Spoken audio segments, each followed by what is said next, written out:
Hello there and welcome.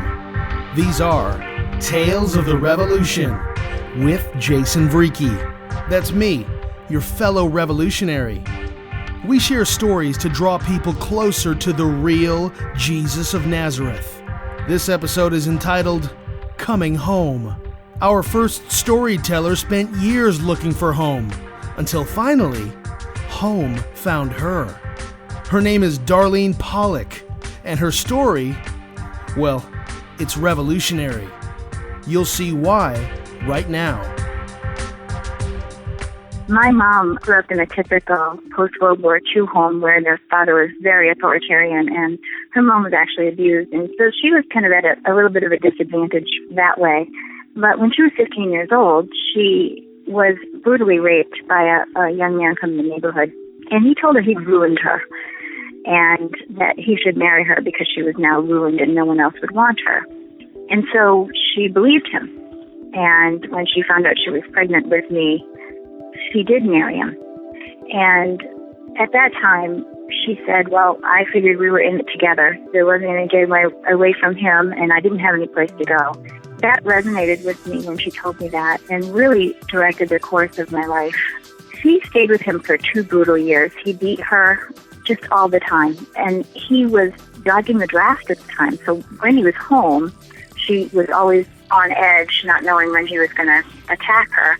But when he was away, it was very similar in that she didn't know when he was going to come home because it was very covert all the time. And so 2 years, she got pregnant again, and she just called her mom and said, I'm going to commit suicide if you don't get me out of here. I can't live this way anymore. I can't do this. And so her mom took her in, and she had her second baby. And at that time, she had a lot of issues of her own. The rape, keeping secrets, the whole event in that time period left her with a lot of, not unsure of herself, all that sort of thing. So my sister and I were given to my paternal grandmother. She didn't know that he was abusing us. And I don't believe her 100%. People will say to me, aren't you giving her too much slack? And I just say no. I don't think I'm giving her too much slack. It was unfathomable, the things that he did. It's completely unspeakable things. And we were toddlers. We were little. But the biggest thing was that she just couldn't imagine that he would do that to children, that he would abuse children. But my grandmother and my aunt were complicit in his crime. My grandmother would dress us up in frilly little clothing that did not belong to us. Little patent leather shoes and lacy stockings and the little baby doll outfits that we didn't own. We were very poor. We didn't have anything like that. But she would present us to him as some kind of a gift. It was very twisted. And at that time, of course, we had no idea what was going to be going on or whatever. But I had so been taught to keep secrets. In other words, my grandmother and my aunt taught us how to keep secrets, and we were threatened all the time, that I would put everything that happened out of my mind. And I put it out of my mind so far that I never spoke of it. I never said anything. And even my little sister, who was also abused, would look at me like I had 4 heads. She didn't understand why I didn't say anything. And I didn't, again, realize exactly what was happening, but it was a coping mechanism called repression. And I would put it so far out of my mind that I just wouldn't even think about it again. And when I got older, I started acting out, being violent, doing similar behaviors, that kind of thing, not realizing what had gone on. Had a lot of nightmares. My mom had various relationships. Well, she married another man, and they had their own issues, obviously. But at that time, I was, 5, 6, 7, 8, 9, and I would have nightmares. But I was living this completely double life. At my paternal grandmother's, I would be, silenced and abused and all this other stuff. And so I would go away from there and just put it out of my mind. And I lived another life with my stepfather's family. And we went to school and we did normal things like normal children. We had normal consequences for normal behaviors. On the flip side of that, there was also this aggression and this fighting that would happen that I believe was a step further than normal. And it was one of the signs that my mom missed. Like she says, looking back now, I can see you would come back and you would be angry and you would be fighting with your stepsisters or whatever. She just thought that was normal antagonism between step-siblings, and it wasn't something that she recognized. At any rate, she divorced him, and we were living in a very poor community in northern Massachusetts. And it was the early 80s, so it was the recession, and again, it was a very poor town. Like, we had nothing. We had people, family members coming and going all the time. And we had people stay with us for months at a time. And one of my uncles molested me when I was 13. And that sort of set off a spiral of really bad behavior. I started doing drugs. I started committing crimes, running away, all that sort of thing. And I was old enough at that point to say no to going to my paternal grandmother's house. And we didn't have much contact with the stepfamily at all. Very, very little. My baby sister did, because she went there, but I didn't. So I was hanging around in those days, maybe skipping school, maybe after school.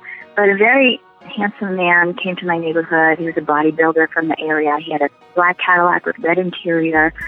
And he just pretended to, and I say pretended because I don't believe it now, but he would say that he was looking for one of his friends in the neighborhood, and had I seen them, and he was supposed to be there, and he'd just moved there, and that sort of thing. The rest of the kids in the neighborhood and I would just hang out with this guy because he was really cool. He was a bodybuilder, and he was very fun and very energetic, and we would talk about just current events and just really nothing things. But after a while, because it is New England, it wasn't long before it started to get cold outside, and so I would sit in his car with him to chat. And some of my friends sometimes would too, but when I was alone with him, he would make innuendo and start, talking to me about sexual things or whatever. And pretty soon, it wasn't just that I was in his car, but then I went home with him and I was in his bed.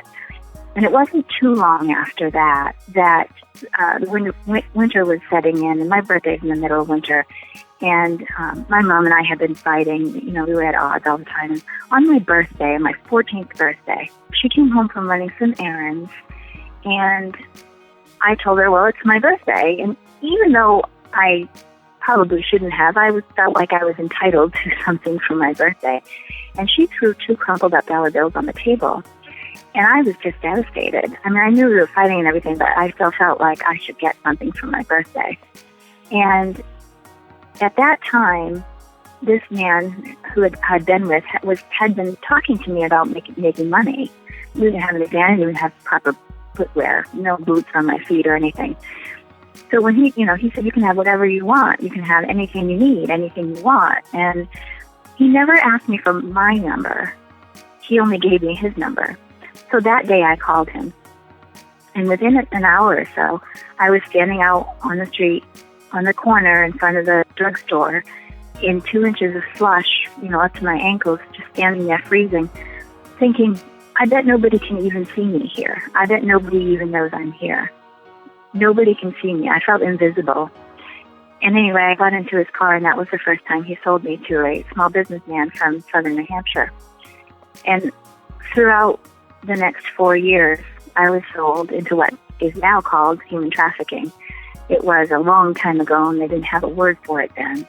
But it was 4 years of running away and being arrested and living on the street and being brutalized horrifically. I had various pimps at various times. I summed across the country. I attempted suicide a couple of times. I had gone into foster care a few times. I was in lockup, not long, just sort of overnight. And all of that time, I had one social worker that I got along with, and her name was Nancy. And she was called a key tracker. She was a runaway social worker, or social worker for runaways. And during this time that I was on the street, basically, I mean, I was home a little bit, but very rarely. I lived with people from every walk of life, and my buyers were people from every walk of life. So I had buyers that were city councilmen, police detectives, small businessmen, all kinds of people, painters. And various times there would be a man who would say, hey, I'll rescue you from this life, I could marry you or whatever. And of course, I thought that was ridiculous. I didn't think anybody would ever marry me, and if they did, it was just to keep me in the closet so that they could go out and buy more prostitutes. So it didn't make any sense to me. All my life, I felt that I was worth less than other people. I was not valuable as a person. I was only to be used and abused. that's what I had known growing up. That's what I knew, even at that time. And then finally I was 17 years old, and I was sold to one man as a house pet. And so he had been one of my buyers, but now he was going to be the only person that I would serve. He put me in an apartment, and the apartment was rented in the name of a sheriff in the small city that we were in. And I knew that he had lots of ties to the underworld, illegal gambling, for example. He was a Shylock, so he would sometimes come with somebody's mortgage that was signed over to him because the person owed him so much money. He literally took his house away. He would come with thousands and thousands of dollars. And remember, having $14,000, $15,000 in cash, sitting on my bedside table or whatever, on the kitchen counter. He took me to dinners down in Boston frequently. We went to the North End of Boston. It was very common to go to Chinatown down in Boston. We didn't go locally, but we went down there. And I was there for 4 months. And during that time, he said that if I ever got pregnant, that I would have to have an abortion. It had been 5 years of being very promiscuous. And I use that term loosely. Obviously, when I was being sold, it was not. Sometimes it was forced, and sometimes I thought I was making a decision to do it. It was obviously manipulation at that age, but I just thought it couldn't happen. And sure enough, I got pregnant. And when I got pregnant, he looked at me like I was crazy when I said, no, I don't want to have an abortion. He said, oh, no, you're having an abortion. I want no life. And he slammed his fist on that arm of that couch, and it went through me like a wave. Like it shot through me, and it shook me to my very core. And of course, I was trapped and knew that there was no way out for me. So I made the appointment in his presence, and I somehow fell asleep that night. I just cried myself to sleep. And I had a dream of the abortion procedure in living color. In my dream, I could see a little face. It was all red, but I could see a little face sort of floating, a little hand and a little ribcage. And I woke up from that dream in shock, literally in shock. And I threw my hands up in the air, and I said, God, if you're real, I need you to show up here. I remember hearing about God in church when I was little. I had gone to tent meetings during the time when I was a teenager in Runaway. They served coffee and donuts and things, and so they had a lot of Salvation Army outdoor tent meetings, and we'd go to those. So I heard about God, and I know that I had received salvation as a child with Ben Kinchlow and Pat Robertson on the TV. I would sneak late at night and watch them. So I knew that there was a God, and I had accepted him, but I didn't know anything about following him. I didn't really know about how to get in the right way, if you can call it that, of how to live in the light of the gospel. And so at that point, throwing my hands up in the air, I just said, if you are real, I need you to show up. I need you to show up right now. And I remembered that key tracker that I had mentioned. And so I found the phone number to the Department of Health and Human Services, and I called them. She didn't work there anymore. I was devastated, but the woman on the phone said, let me see if I can get in touch with her. I'll see if I can find her. And within an hour, Nancy called me back. And she was local, so we got together, and she and I devised a plan, because I knew I couldn't just run away.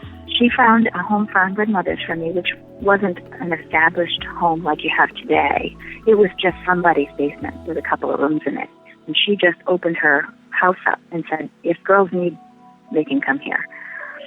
And so I met with my mom on my 18th birthday. This was the day before my appointment was supposed to have been scheduled.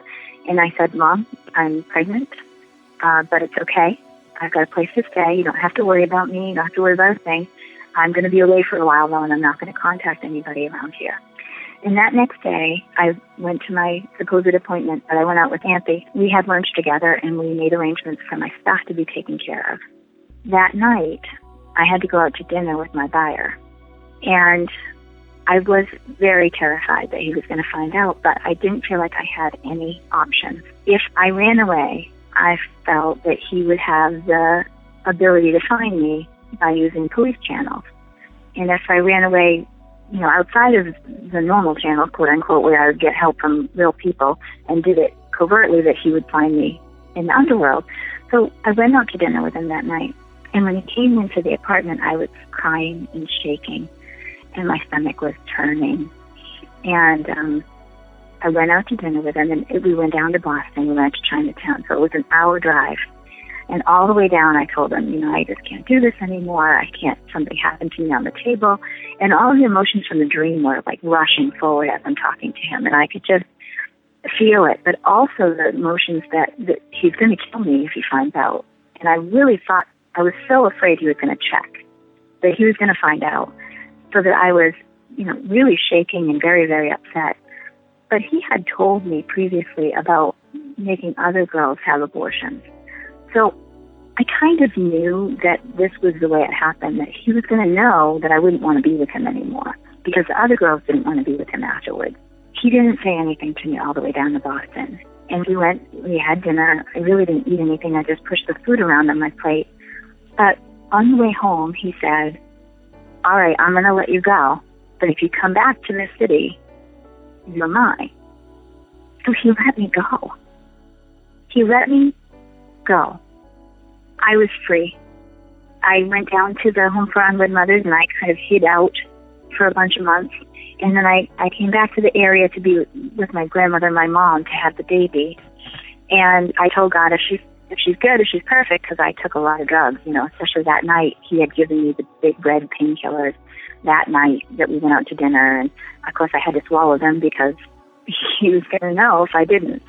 I said, God, if she's all right, I'm going to bring her and any other children you give me up in the fear and admonition of the Lord. Of course, I didn't know those words, but that was the gist of it. And she came out perfect. It was very horrible, but the labor and everything, I wasn't under good care because I was on welfare, and I was the lowest of the low, as I still say.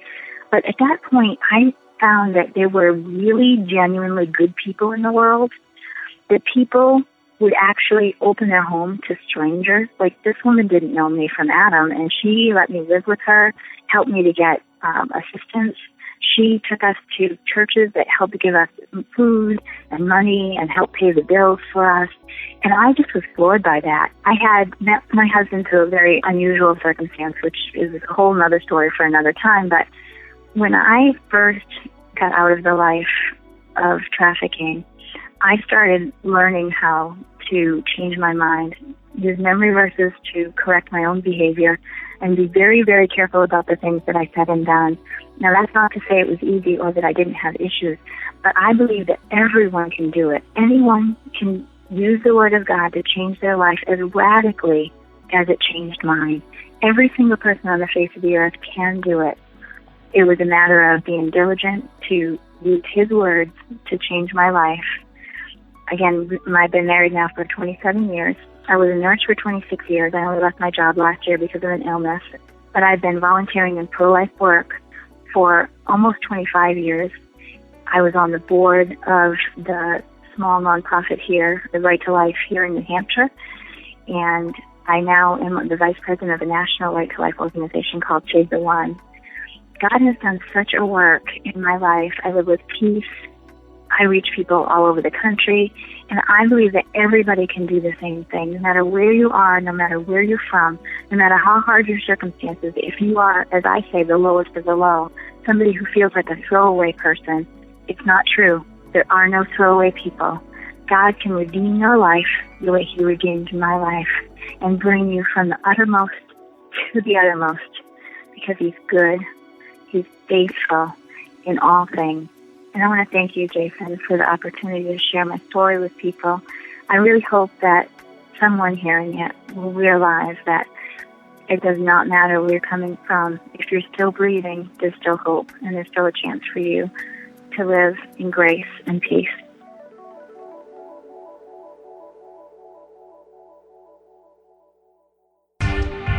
Thank you, Darlene Pawlik, for sharing your story. You can learn more about her at her website, thedarlingprincess.com. She is also vice president of Save the One, a national pro-life organization. Find out more about them at savetheone.com. That's the number 1, savetheone.com. Darlene found her way home to Jesus. But our next story comes from a couple, Quentin and Sarah Forbes. All they wanted was not to find their home, but to find someone they could bring home. You'll see what I mean as the Coming Home episode continues.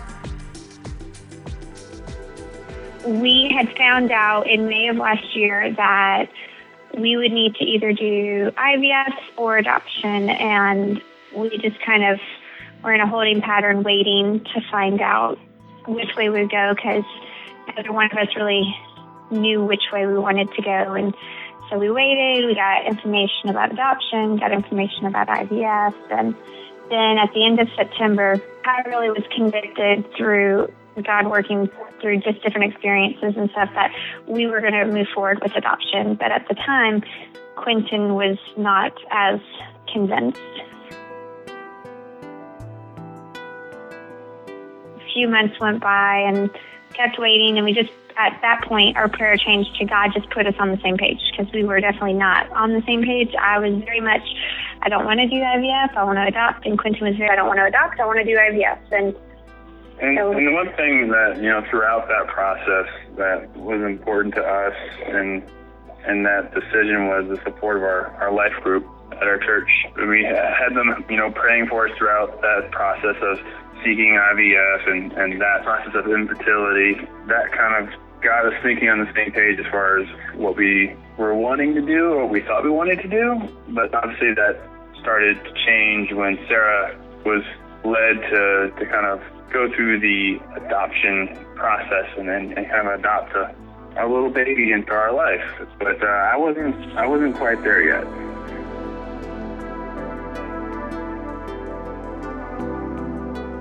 And so then at the beginning of December, Quentin told me, he said, yes, let's go forward with adoption. And so we had already met with a few adoption agencies in North Carolina and met with a consultant that works nationwide, and just to get information on how they work and how they're different. And he told me at the beginning of December that he was ready to adopt. So we started the process, and through just meeting with the different agencies, we had decided to go with a consultant because we thought the consultant would work better with what we were looking for. We were looking for just a really smooth process and a very open process as far as us having control over it, because we really felt that they allowed us the opportunity to look at each case individually and make our choice as a family on whether or not we wanted our profile shown. And that was the flexibility that we didn't feel like we had with agencies that we interviewed in North Carolina. So we started the process in December. Our profile book went active, which is like it started being shown to birth mothers in February. And then we just kept waiting and kept waiting and waiting. And then in May, on our wedding anniversary, I was in chapel at school, and I look, and it's a phone call from our consultant, and she never calls unless there's like an issue. And so she called me. I stepped outside, and I called her back, and she told me, there's a baby for you guys, and it's in Florida. And I'm crying. So I leave work because the deal was whoever found out would go and tell the other person, like leave and drop whatever you're doing and go tell the other person that we were going to have this little baby boy in a few weeks. And that started our process of working with our birth mother. And when we started working with her, we met over FaceTime and started talking, and she started sharing a little bit of her story, and we realized that the whole time her story by itself was kind of unremarkable, and then our story by itself was kind of unremarkable. But you put them together and you realize God began knitting together our son the week I was ready to adopt, and then the first week she went to the adoption agency was the week Quentin was ready to adopt, because she kind of shared with us like her timeline. And after we started doing that, we were just floored, because God had put together our timelines just perfectly. And then earlier in the year, my dad had passed away, and he had been adopted when he was a baby, and that was 70 years before this year. So we get a call early June that baby was coming. So we packed everything up, left, and drove to Florida, and found out it was a false alarm. But we decided to go ahead and stay because Quentin had a coworker that had moved to Florida, and he and his coworker reconnected. So, I mean, that's something that, as far as just God working in the details, not so many times people say, they can hear God speaking to them, or they can hear God moving in different ways. Well, it really shows unexpectedly. We kind of found ourselves noticing that this is God's plan. This is really not our plan. So, we had the timeline coincidence of Sarah being ready. God knows us from the beginning, knitting us together, knows the hairs on our head, and it's just crazy how a coworker, a fellow believer, just so happens to be in the exact same location where Braxton's being born. It's just amazing that also, not to have that as a coincidence, but they had just bought a house there, which was an amazing coincidence. And also the apartment that they were living in, they happened to have the lease going through June, and it was vacant and paid for. So we were able to have that safe haven and be able to wait, even though that, false alarm brought us there early. But the details that laid in that trip there early is something that we're actually very happy that happened, because we got to meet Braxton's birth mother and then kind of get some connection there with her, share our faith, and as well as just get to know her a little bit and let her get to know us a little bit. And then we were down there for 11 days before she went into active labor. And we get the call, she's in active labor, they've admitted her to the hospital, go ahead and make your way to the hospital whenever you can. And one thing we learned when we were spending time with our birth mom was it was so important for her to have a couple that wanted to be at the hospital, wanted to have the baby with them right away, because she viewed what she was doing as a way to give a family who didn't have any children, like the whole hospital experience. And one thing that people ask why we chose to adopt a newborn versus fostering or adopting an older child, and God just wouldn't let us let go of the hospital dream. And that was just something that we really, really wanted, and it was really important to us. But then to find out it was just as important to her was really a nice addition. So she's in labor. We're at the hospital. We're in and out of her room visiting with her and her family that have come to check in on her, and we're just waiting. And his biological grandma comes out and tells us that he was just born, and he was born late on the evening of June 15th, which is my dad's birthday. So it was really great that his birthday is shared with my dad's birthday, because my dad, when he passed away, there was a lot of uncertainty, there was a lot of unanswered questions, and a lot of questions on, like, God, where were you in all this? I know you had it, but was this really, like, how this was supposed to happen? And just for that timing and that gift of having them share a birthday was amazing. And that's an awesome, amazing gift. And one thing, Quentin, I remember today was my aunt had sent us an anniversary gift at the end of April. So our wedding anniversary is May 12th, but the gift arrived end of April sometime. And so we were holding on to it, and my husband is super strict. You open a present on the day you're celebrating whatever it is. So Christmas, birthdays, anything, you open it on that day. And I kept asking, can we please open it? Can we please open it? Can we please open it? And he said, no, I don't want to open it.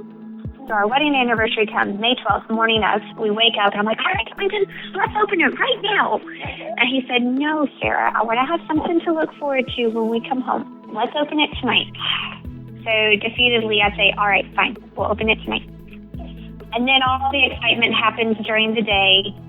Find out about Braxton. We see each other at work. We go out to lunch. We are celebrating. We're so excited. We totally forgot about this gift from my aunt. And when we open it, it's a willow tree figurine of a mom and a dad and a baby with a note saying, so excited for your all's adoption process. Can't wait to hear about this baby, wherever he or she may be. And so this gift that we've been holding on to for close to 3 weeks, unopened, just waiting, and we got to open it right after we found out about our son.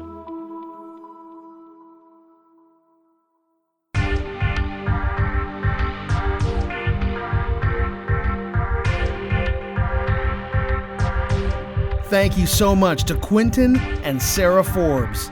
If you listened closely, you may have heard their baby boy Braxton in the background. Please keep them in your prayers. Well, we're here again, the end of another episode of Tales of the Revolution with Jason Vreeke. But wait, there's more! More revolutionary storytelling at talesoftherevolution.com. Subscribe to the podcast on iTunes, Stitcher, Google Play Music, and anywhere you get podcasts. When you're at talesoftherevolution.com, be sure to sign up for email updates. If you do, you'll get a free download of exclusive content found nowhere else. I promise you that. Follow us on social media. Facebook.com/Tales of the Revolution, on Instagram @RealJasonVreeke, and on Twitter @JasonVreeke. That's VREEKE. Thank you for listening to Tales of the Revolution with Jason Vreeke. This episode was entitled Coming Home. Until next time, live the revolution.